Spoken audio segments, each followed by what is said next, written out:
والله يدعو إلى دار السلام ويهدي من يشاء إلى صراط مستقيم.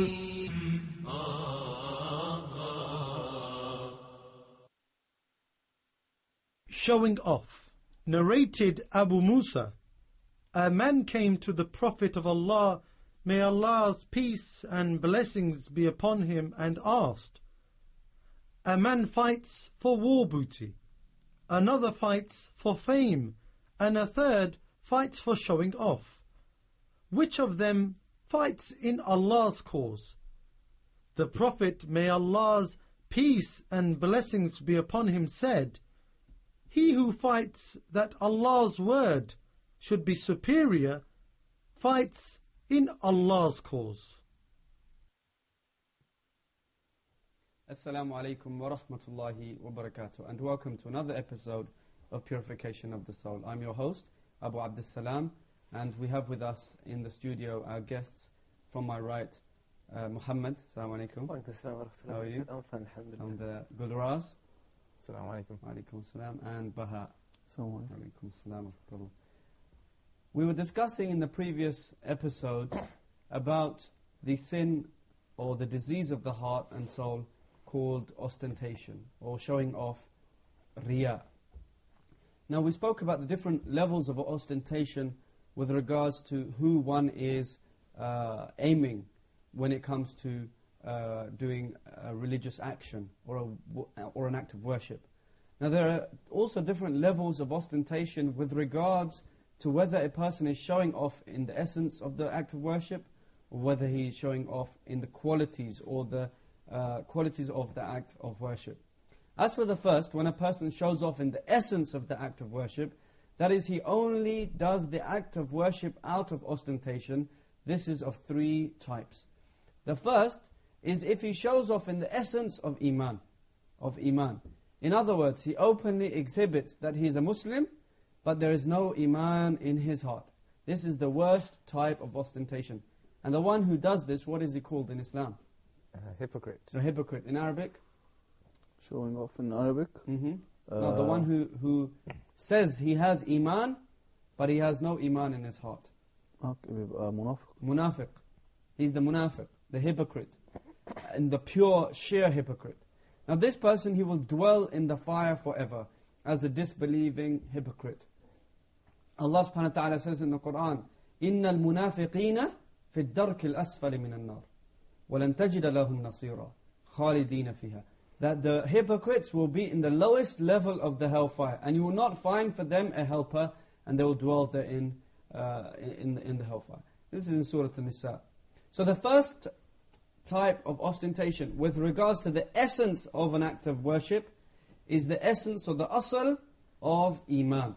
When a person says, I believe, amanna, he says, I believe with his tongue, he claims to be Muslim, but in reality he has no Iman in his heart. The second type of ostentation with regards to the essence of a person's action is that he doesn't actually show off with respect to the essence of Iman. He has Iman, but he shows off when doing obligatory acts of worship. This is like a Muslim who only prays his obligatory prayers in the presence of people. If he was left by himself, he would not pray. And the same goes for the one who gives zakah or fasts in Ramadan. When only he does these things when the people see him. When alone, he doesn't do any of these obligations. This person, he desires the pleasure of the people much more than the pleasure of Allah subhanahu wa ta'ala. He fears the people much more than the fear of Allah. And often this is the case, for example, when a child, he has Iman. A child, maybe, when I say child, I mean over the age of adolescence. He has Iman, but the parents are forcing him, for example, to pray. Maybe he's 12, 13, 14, 15 years old. 16, 17. He's a teenager, maybe. His parents are forcing him to pray, so he only prays for the sake of his parents. Sometimes he might do it with wudu. Sometimes he might do it without wudu. Because his sole goal is to show off for his parents. But the difference here is, although it's the essence of the prayer, in other words, he began the prayer, he started the prayer with the intention of showing off, but his essence of Iman is okay. So this person is also, he is also in danger. And we discussed some of these types in the previous episode. And the third type is the person who shows off when doing supererogatory acts of worship, voluntary acts of worship. So when he performs the obligations, he doesn't show off. He would do them whether people are there or not. However, he would not do the voluntary deeds unless people are watching him. This is also great in the sight of Allah, and the person will also still be sinning.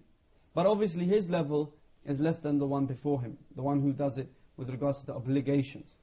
So here, this type of ostentation, these three types that we're talking about here, this taxonomy deals with the different types of ostentation with regards to a person who is ostentatious in the beginning of his action. In other words, he's doing the action for other than Allah. So some do or have iman for other than Allah. Some do only, they have iman for the sake of Allah, they have faith for the sake of Allah, but they do the obligations only for the sake of other people. And some people, they have iman, they do the obligations, whether people are there or not, watching or not, but when it comes to voluntary deeds, supererogatory actions or acts of worship, then the person won't do them unless people are present. All of these people are of different levels, of course, when it comes to ostentation. The worst is the first of them, because he's a sheer hypocrite. This is with regards to a person who does the act of deed from the beginning to show off, for the sake of other than Allah. But then there's a second type of ostentation here in this taxonomy. And that is when a person shows off, not in the essence of the act of worship. He would have performed the action even if no one was watching him. But in the outward performance of the act of worship, he has been hit by showing off. He shows off in the qualities of his acts of worship. This means the person does the action in essence for Allah subhanahu wa ta'ala. However, he beautifies his action in front of others out of ostentation. And this is also, this is of three categories.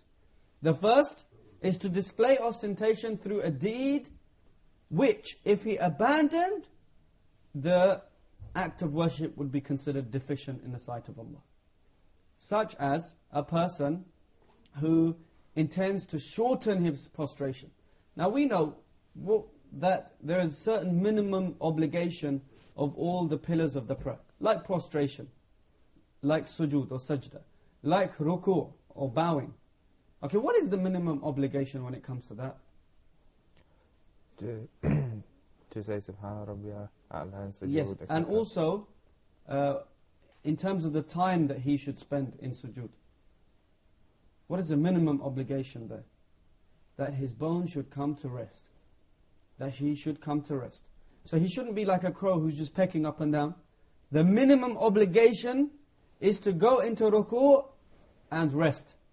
Then come back up and rest. Then go into sajda, prostration and rest. So this is the minimum obligation. We know this. So if a person leaves out this minimum obligation when he's by himself, then his prayer is considered deficient. It's deficient. And this type of person, what he will do, he will actually, even though he'll shorten his prostration or bowing during his prayer when he's by himself, but what stops him in front of other people, what stops him is that they are watching him. So he will lengthen it just enough for his prayer to be valid. But this is only because other people are watching. Okay, and this will become a bit clearer in the next type of person, when we're explaining the next type of person. So, this type of person, we're saying, the essence of the prayer was for whom? Allah. Was for Allah subhanahu wa ta'ala.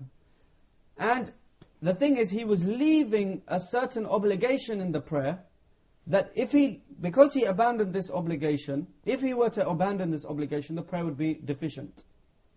But the only reason he does that obligation in the prayer, for example, lengthening the prostration or the bowing, for just enough time such that his bones come to rest, which is an obligation in the prayer.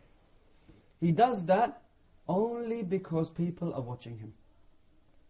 Now the second type of this is this ostentation through a deed by leaving something which did not constitute a deficiency. But instead it is an extra. Okay, it's an extra.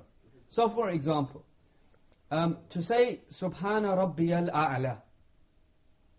Okay, if you do it once in sajda, it's obligatory. But if you do it twice or thrice, then this is the sunnah. Or thrice, 5 times, 7 times, in an odd number of times. This is the sunnah, it's recommended. So a person, he may only do one time, he may only recite once, Subhana Rabbiyal A'la, which is the obligation. So he does the obligation in the prayer. But in front of other people, when they come, then he recites it 5 times. So he's elongating the prayer, but by doing a deed which is not something obligatory of the prayer. It's a virtuous, a merit, if you like.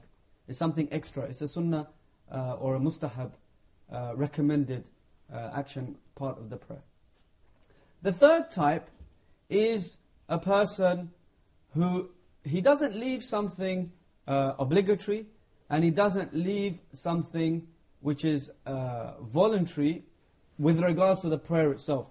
But he displays ostentation through doing acts which do not belong to the supererogatory category, such as arriving at the masjid well before other people. Sorry, let me repeat that.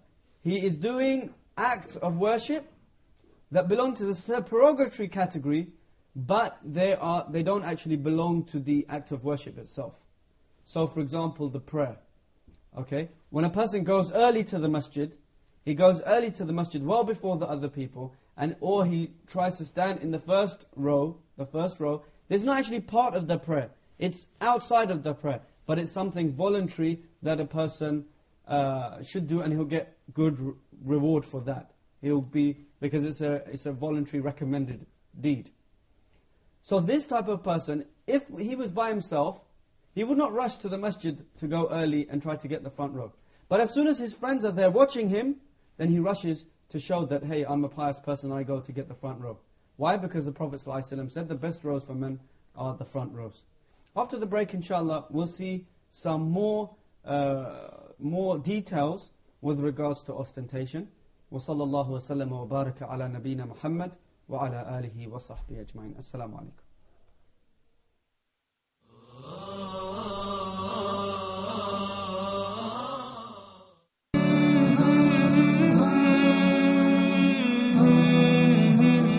Ask It is a program which aims to answer your questions about your deen, your faith, your way of life. This, of course, is Islam. This is a totally different price, but I divided the payment over this period of time. And the seller is the person or the firm which owns the item which you're buying. In this condition, this form of business transaction is lawful.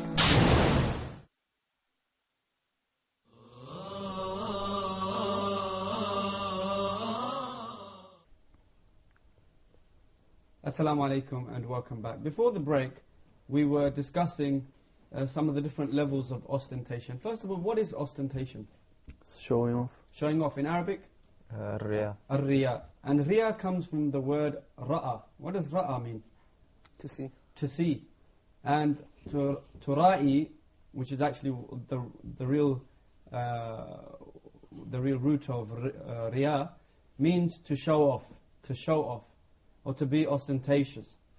Now, there are different types of ostentation.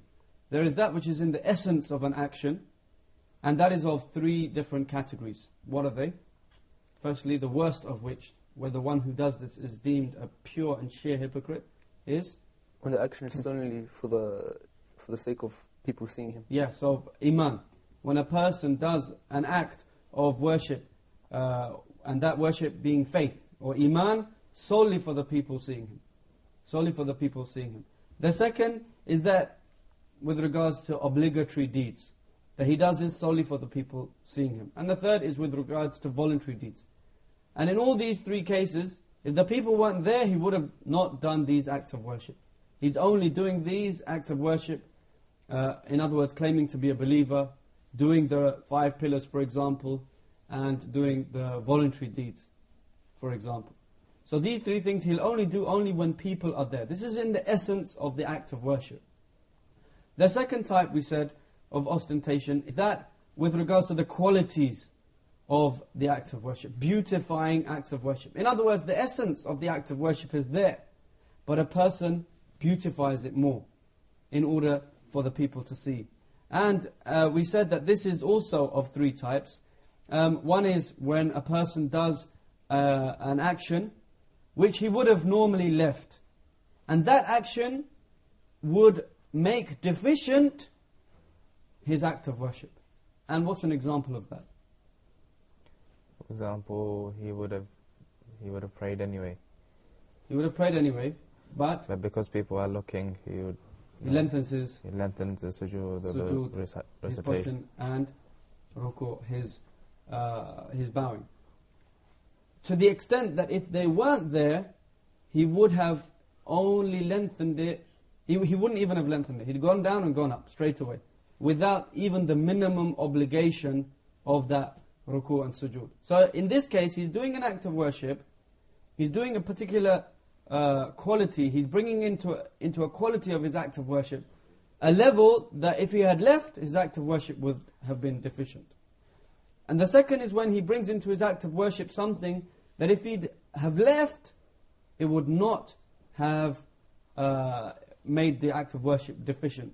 In other words, it's something voluntary that completes or perfects the act of worship. Like what?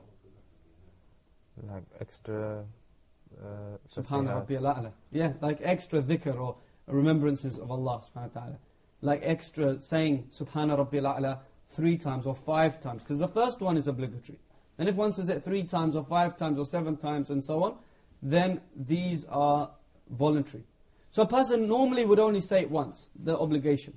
But then when people are there, he starts to say it 3 times, 5 times, 7 times, and so on and so forth. Now the third type of ostentation here, with regards to the quality of worship, is by doing acts that do not belong to the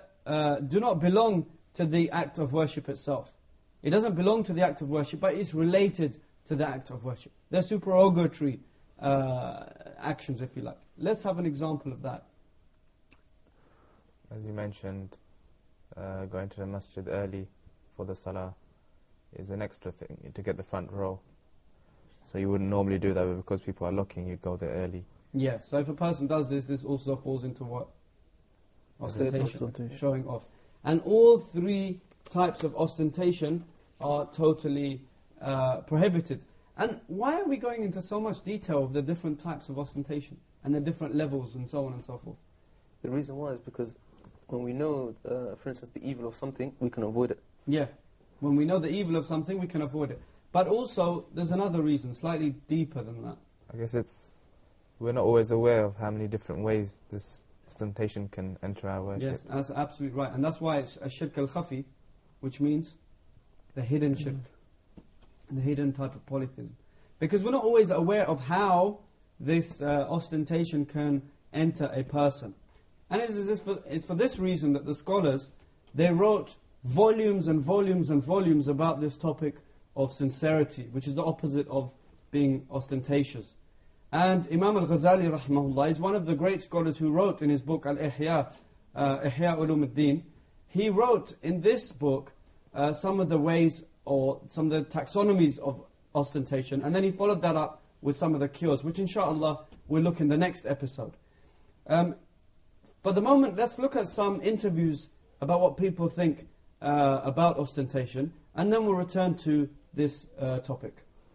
When you show an act of worship, that means you do things for showing people, not for Allah, and by that you don't get the thawab. I think when someone says that he's going to pray in front of people, telling them that he's going to pray, or praying in front of a lot of people, show them he's going to pray, even though he can go to any open place or a place that doesn't have people. Or when he's praying and just saying this, the words in a loud voice, even though he has to make it low. Telling people that I'm going to pray, talking loud voice while praying. First of all, I think it's religiously, it's definitely wrong, because Prophet Muhammad said, you shouldn't show off, you shouldn't walk on the street, showing off, showing your body, showing all that. So it's wrong religiously.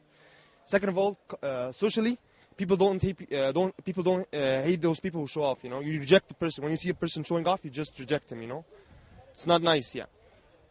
Third of all, due to the culture and tradition, our ancestors and all that, they didn't show off. So we can see how important it is to be aware of this disease of ostentation, and how one, can try to keep away from this, or how important it is for somebody to keep away from this disease. Now we've seen some of the degrees of ostentation which relate to the objects with regards to which ostentation is taken, or through which ostentation is undertaken. Some of them are worse than others, as we've seen, but all are blameworthy. But when somebody is ostentatious, he usually has a purpose or goal for why he is showing off. Why is he showing off his acts of worship? This could be like trying to obtain wealth or status or the like. So the purpose or goal of ostentation also has 3 degrees. But before we talk about that, let's see what our viewers think about that. Why do people show off their good deeds? For instance, they might want to show that they are pious. For instance, you may have a person who he wants to show that to other people that he's pious. So therefore he might not change his clothes, he might not change his trousers, or something like this.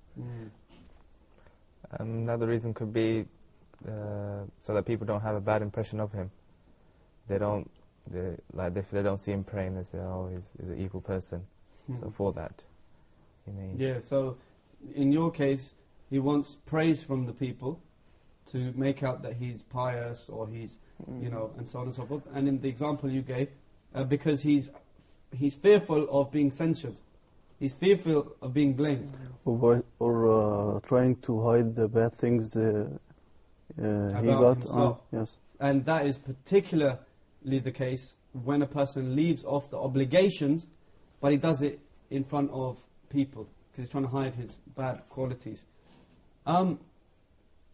Well, the reasons, we can sum them up, and it is what you said.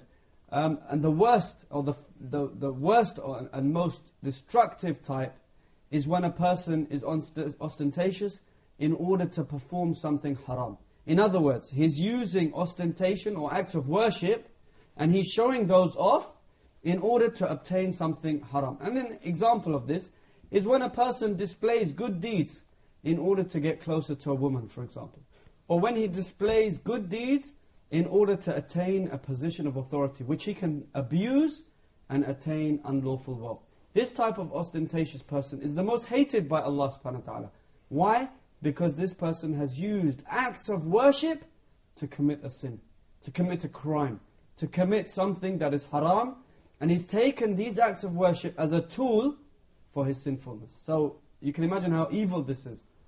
He's using acts of worship, which is something that righteous people should do. Something that he should be, in fact, trying to attain the reward of Allah. Trying to attain the pleasure of Allah by. But he's using that to attain something unlawful, to commit an offense. The second type of person, or the second type of goal, is when a person aims at obtaining worldly gain that is in itself lawful. For example, property or marriage. But he wants to do this in an unlawful way, in other words, by being ostentatious in his acts of worship. So an example could be a person who busies himself with giving Islamic lectures for people to give him money, or for someone to offer his daughter to him in marriage. This kind of ostentation is prohibited, as it entails seeking something of this worldly life through obedience to Allah, but it is less grave than the previous degree. But it is nonetheless a sin. One should intend by any act of worship that he does the sake of Allah subhanahu wa ta'ala. The third type is when a person does not intend to obtain a worldly gain or wealth, but rather displays his worship for fear that he may be thought of as lazy. An example of this could be someone who prays Taraweeh prayer in Ramadan, which is a voluntary act. But he does this in order to be seen as not being lazy in his deen. And all of these degrees and ranks of ostentation expose the person who is ostentatious to Allah's wrath. And ostentation, as we said, is one of the severest causes of destruction. In the next episode, inshaAllah, we'll look at how can we know if this hidden disease is in us? And this is very important, because we've said about how evil this disease is, but we've also talked about how difficult it is for a person to control himself, and how hidden it is from a person. So we're going to see some telltale signs that we should look at ourselves and see, is this present in us? Because if it is, then these are signs that a person may be ostentatious. And then after that, inshaAllah, we will look at some of the cures of ostentation. May Allah subhanahu wa ta'ala protect us from all types of shirk, riya, sum'a, ujub, and all types of shirk. وصلى الله وسلم وبارك على نبينا محمد وعلى آله وصحبه أجمعين. السلام عليكم ورحمة الله وبركاته.